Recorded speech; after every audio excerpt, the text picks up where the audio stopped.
Здравей! Аз съм Сибина Радея и днес бих искала да споделя нещо вълнуващо за мен с теб. Тази сутрин се събудих с мисълта, че всеки ден е едно прекрасно ново начало. Всеки един от нас е имал моменти в живота си, в които искал да поспре и като с вълшебна пръчица да рестартира живота си. Да промени всички свои вярвания, убеждения, програми, които вече не служат за негово най-висше благо и добро. Ако си в такъв момент, те разбира много добре.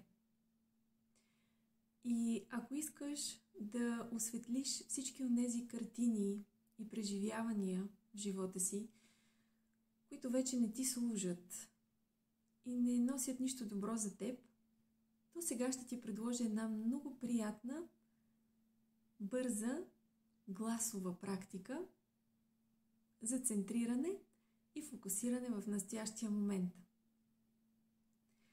Практиката е много лесна. Поемаш дълбоко въздух през устата и издишаш през вокала А, като започваш от възможно най-високия за теб тон и завършваш на възможно най-ниският такъв. Нека ти покажа. Дишваш дълбоко през устата.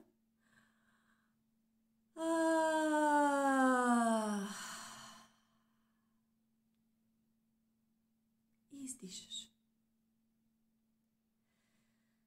Тази практика е много полезна за това да се фокусираш в тялото си. Можеш да си представиш гласът си като един светлинен лъч, който минава през цялото ти тяло.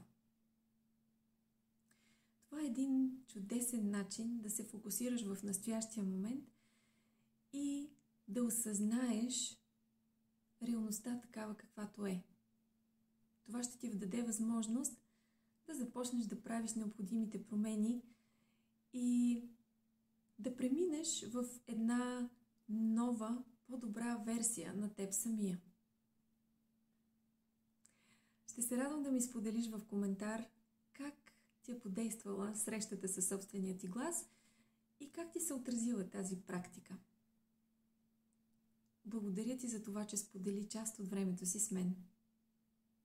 Бъди вдъхновен!